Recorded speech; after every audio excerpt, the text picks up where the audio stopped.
Good day, ma'am. I am Lustria Raymart and I'm here as the narrator of the Thrice, Promised Bride by Chen Qing Xiong.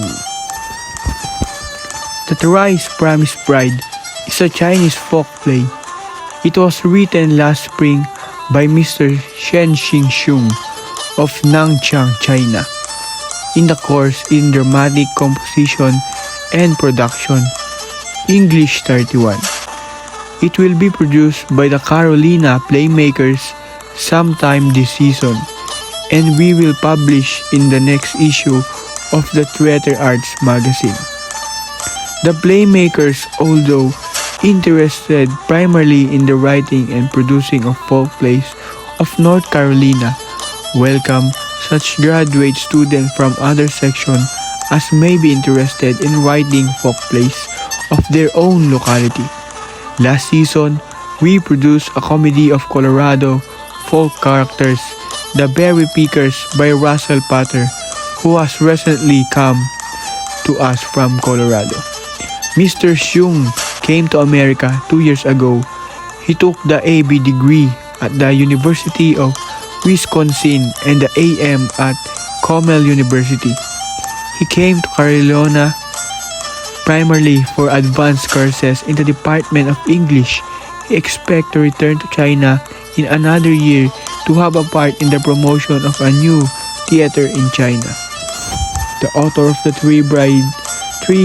Thrice Promised Bride informed us that this play is based on a folktale of old China, told in various versions to the Chinese children to teach them the lesson of filial pity and fidelity, and to impress them with the justice of their superiors.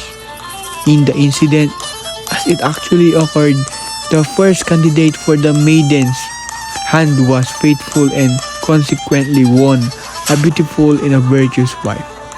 He has been engaged to the girl, the daughter of his father's friends, before either of the children was born, a form of marriage contract not uncommon in China.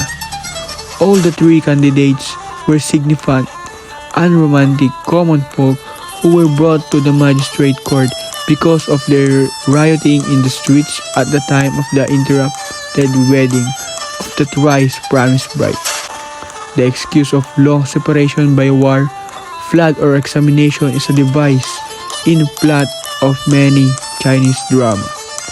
The author suggests that he has assigned the victory to the lover, who, as in most Chinese plays or entertainments, usually wins out in spite of customary adversities. He has drawn the characters from his own experience. Those of the mother and the magistrate are in ironical contrast. At the first, what seems benignant in the mother is real cruel. What seems cruel in the magistrate is really benignant in the end. Another Chinese play Mr. Xiong wrote in English 31 last year, The Marvelous Romance of Fan Chen Qing, will be published in the next issue of Poet Lore. Mr. Xiong has a charming sense of humor and writes with naivety of imagination and freshness of praise, which our young American playwrights may well emulate. We predict that he will play an important part in the making of a new Chinese drama. The characters in the stories are Wang Chami, the magistrate, Chuan Chai, his secretary, Chu Qing, the knight, Li Chengfu, the wealthy merchant, Wang Meipao, the first matchmaker, Han Chuyin, the bride. The bride's father, Qi Shun Shu, an old man, Chu Kang Liang, the beggar scholar, Liu Ma, the second matchmaker, attendants, musician, etc. Time, long ago, many years before China became a republic. The place of the story is in the magistrate court in an interior district in Han province, China.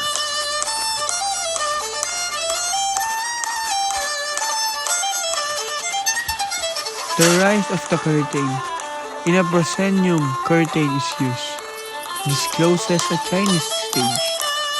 There are two doors in the rear wall, the left for entrance, the right for exit. At each door, there must be a curtain exquisitely embroidered with threads of gold and bright color silk. On the left door curtain, the figure of a dragon, and on the right, the figure of a phoenix. At the center, there is a table. The audience cannot see the table's leg, for the table is curtained with a rich tapestry on which figure of unicorn is embroidered. On the table are pen racks with Chinese pens, ink stones, one for red ink, the other for black ink, a wooden block resembling a mallet, a massive wooden official seal, two carved bamboo holders for warrant sticks, two wooden panels with the representation of a tiger's head, with Chinese inscriptions which signify secretaries to sit. Behind the table is a chair for a magistrate. On the center of the wall, we may have a picture of the god of theater, but lest the magistrate should duplicate or intercept the picture, we had better a painting of Thrice instead, under which the first Chinese actors are supposed to have practiced the histrionic arts. There is no other furniture on the stage. The American audience is supposed to know the settings from the right up. In the newspaper, the give-outs, at the present agent, from showy posters, or even at the last minute from the printed program. But lest everything should fail, the American playwright has adapted the traditional chorus and made him prepare the audience. We will keep the Chinese convention and let the principal relate the circumstances and establish a close contract between players and audience. We shall not introduce the property man, since he is obtrusive to some sophisticated Chinese dramatic and to all the uninitiated Western play orders. Music we must have to avoid the overwhelming din of the Chinese orchestra. We will invest the power of music a single maker of sound behind the scene, with overture in which a variety of instruments are used. The left curtain is raised, and the magistrate majestically enters with his attendants, one in front of one behind him. He has more than two attendants, but we must make imaginary puissance. He pauses before the door for a moment, then he walks gracefully downstage. He strikes with both hands his mandarin gauze hat to pay a public homage to the emperor and to wish secretly for a promotion to higher rank. Slowly straightens the lateral appendage of the official bonnet. These are not in the form of the Manchurian peacock feather, but in the shape of wings of a bat, symbolizing happiness. Carefully, he makes sure of the clasp of his stiff belt, which is beautifully decorated. Augustly, he smoothen his imperial robe, displaying the gorgeous colors and the size of his costumes. When the audience has had enough of his front elevation, he turns and with pompous strides proceeds to the center of the stage to exhibit his profile. He waves, sweeps, and shakes his large and long sleeves and shows that he has nothing there. Solemnly he wakes up stage to show gorgeously embroidered back to the audience, and then he ascends the dedicated chair. When the applause has abated, he tells his story. My humble name is Wang Chami, the magistrate of the Hening district of the province of Nam. I was born at the Haiken district of the province of Jiangxi. At the age of 18, my mother taught me to write weeds in the sand. When I was yet wearing hair-like tentacles of an octopus, I studied 4 books and 5 classes. Age of 15 years, I passed first examination and won the degree of talent. In my second decadal anniversary, I was honored the degree Raymart. The next leap year owed me the rank of entered scholar. As a reward for my literary distinctions, I was appointed the magistrate of this district. I hastened to this pass that I might glorify my family name. I am watched by 1,000 eyes and listened by 1,000 ears, for there is always an attentive audience within these four walls. At your service, Your Honor. Call Mr. Secretary to one Thrice.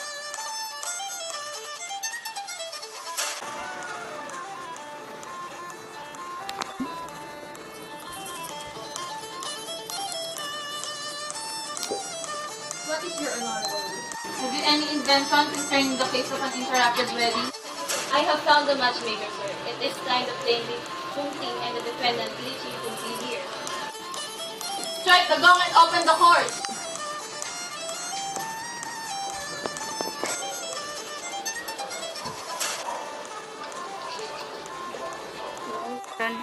Are you Chung Ting the plaintiff? Yes, sir. Newly returned from my military career. What can you do besides disbanding the wedding session of Li Chi Fu? I can shoot a 200-pound bow and pierce a half-inch bugle leaf 100 steps away. I can separate and pacify two fighting crews. However, I did not expect to win a wife by sheer force of my power. Why did you claim the maiden's hand before she is carried in the silent church of her new home? I have taken my military examination as a captain with serving His Majesty on our country where defending the northern borders against the barbaric tribes. So I have not been able to plan to establish my own country. You didn't know your fiancé was to be married to Li Chi Fu until the wedding day? Until I came back with my title and my clothes and my sword. Bring the defendant Li Chi Fu!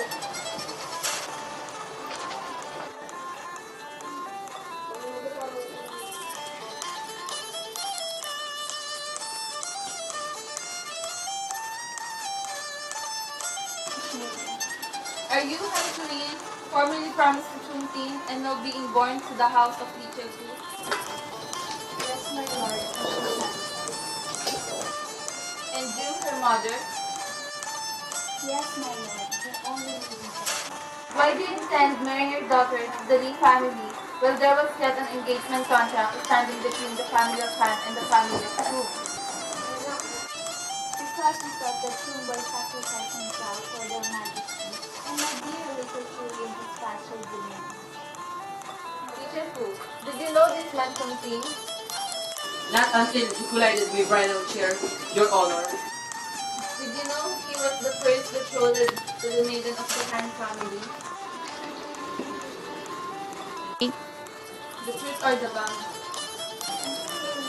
I heard that my bride, Julian, had been promising to a person before Peter was born. The family of the boy moved away to a region bordering the barbaric tribes, and he was never heard for twice 8 years. The marriage was initiated under 6 ceremonies. All the village was invited with my feast. My matchmaker alone will establish the evidence.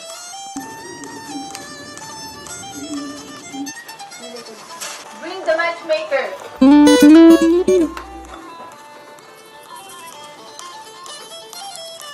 Are you matchmaker Wang Mei Pao by name? By profession, mister. Are you unmarried? Do you want me? Neither yourself nor your service, but the account of the families of these people. My account to be sure. I can make the ignorant learn, the ugly beautiful, the blind see, the deaf hear, the sure gain. In a word, poverty, riches, happiness, and misery, heaven and earth. And they all seem to believe me. They drink to my health, and live to stop to the level of their idols, and live together contentedly and harmoniously as the proverbial heart and life. Did you try to tie a blind and aimless course to this merchant Li and to the Han family? I live not there to the help of everybody. Don't forget to send me when you want to meet your family. For I know all the superb marriageable maidens in the whole district. Bring the Han family in!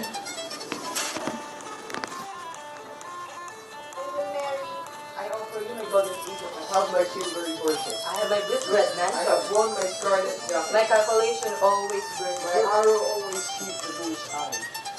What say to these gentiles, my dear little children? A maiden has no lips but heart. Well, whom does your heart yearn to choose? Can we either choose to my right or refuse to my dislike? I do as my parents decide. The parents should be wiser than I am. Your Honor, the parent of all children, graciously decides according to your honorable view. I am not old enough to be the maiden's parent, though my intention towards her is good. Yung king, you deserve not to wed this maiden after you have neglected her till her prime of youth. Yell to the judgment! Go. And you need the fool, Thrice you deserve to wed this maiden who might be claimed by a more worthy and younger man. What we are to do to my daughter who is her prime period? But the 6 ceremonies and the matchmaker! Sir, I have a reliable witness. He is a very old man. He was witness to the verbal agreement of her father and mine. It's time he should be here. Who are you? I am Shin Chu, rent to Senior Chu and Senior Han. Are you a go-between? Not exactly. With the hoary locks of your head, I conjure you to speak the truth. Precisely. If our children be both girls, sister then. If they be both boys, brother then. If they be of opposite sex, expose them. And I was the only witness. Is there any document? Are there any betrothal gifts exchanged? Nothing but their word of honor. Scarcely valid. But it is negotiable by my 10 years I create a law. Old man, do you gain anything by this union? Yes, the fulfilled trust of my deceased friend. The marriage was upon even their dying lips. The life for the living! Here I am. I too brave the law. I am still alive and hale and hearty. To all Oh, unkind time, that the base of my soul be the gossip of the court. I would say the other world. Sir, this is a very difficult case. You should see everybody get his just reward according to law. Justice! The law! Give my daughter a virtuous husband! I told you to wait until... Hey you! Why do you drum the drum of justice? What wrong have you suffered? I thought some nobler and more affluent person than he would want my service. Are you contemplating furnishing another golden mansion? I know the jewelers of any red chamber. Oh, my lord is handsome, clever, and young. Do you know this young man and this young maiden? Yes, since they were weaned, they went to the primary school together. They studied the book of arts, the book of spring and autumn, the book of filial piety, the book of great learning, history and the 3 Asian celestials, and the 5 dynasties and all. Then the girl hides herself in the red chamber, and the boy seeks rice on the street. He has the natural capacity of 8 people and the book learning of 5 readers. He can compose the 5 honest verse while facing only the 7th step, and they were so fond each other. One day they said to me, Luma, we have played groom and bride. When we became the man and woman, we will be husband and wife, and you will be the matchmaker, won't you? And I promised them, as I even promised each other. When was that? it must have been the last cycle of 6 years. Let me see. The year of ox has occurred twice, so probably it was the year of rats. The common denominator in 6 times 10. 10 start from the heavenly system and 12 creatures rule in animal kingdom. It should be about 13 years ago. About 13 years ago, Liuma. Yes, and we did have a plague year. It was 3 years before the year of the great earthquake when the king dragon whirled his trunk. 6 years before the emperor moved south and made the people sing the song of the call of the deer. And 9 years before, the master Chu was admitted to the circle of the bamboo shoot and best to the blue and purple. What evidence have you that They were willing to be husband and wife. Here's a picture of great monarch, which they painted on the triangular lantern during the Lantern Festival. Other, that black is yin, that's you. This white is yang, that's you. This white is yang, that's I. And each of us has kept a copy, a testimony. Do you wish this man as a son-in-law? My lord, if my humble self be permitted to select a husband, I grant you the right to choose one for your daughter. I will choose. Remember the will of your departed husband. Remember all the gossip of the villagers and the 6 ceremonies. Silvery horses, my scarlet jacket, and my skilled arrows. My golden eagles, my red mansion, and my prosperity. My affection for you. I think I will not choose the beggar. No, not the beggar! Accept my riches. My glory! My age! My humble wish. My word! I declare I never had so many suitors in my vacant day, not even a beggar. Well, your mother does not approve of the beggar. What is her wish? Tell me, what do you choose? In order to settle the case? Yes, we could. Good maiden, kaya had no more sagacity in dissolving dispute, but I fear you have made up your mind to deny yourself wealth, happiness, and power, which you might find in any of these people. I am denied that which I value most, and wish to anything. Is that final?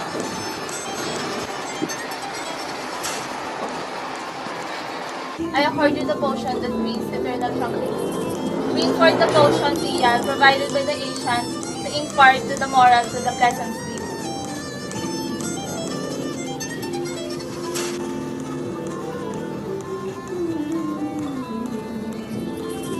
Courageous, virtuous maiden, one dies only once, the rest is peace. If you cannot lift the fial, I shall have the attendant help you. I depart. You peace be with all.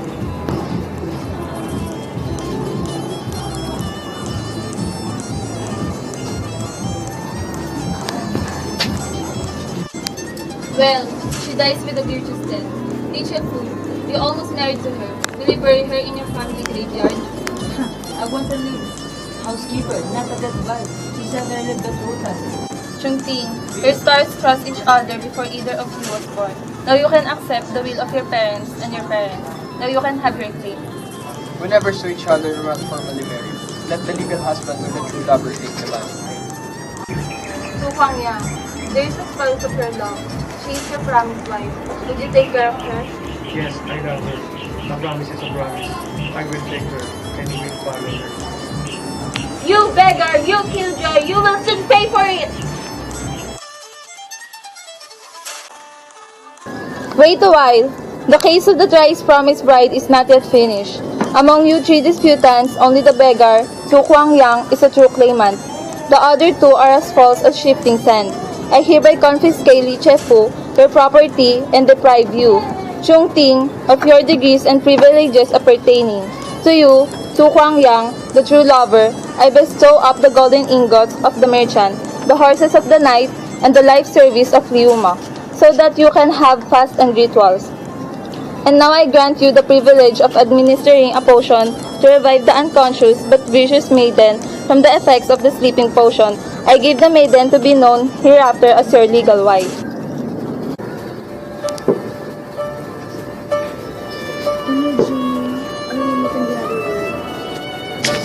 No, my beloved, here on the sky, on the earth, and in the middle kingdom. Han Chuyin, I marry you to Su Huang Yang and give you wealth, happiness, and love in one. Long live your bride. The end. Thank you for listening, Mom. Have a nice day. Hope you give us a good and high grades. Again, this is Raymart Lustria from 2 Hotel.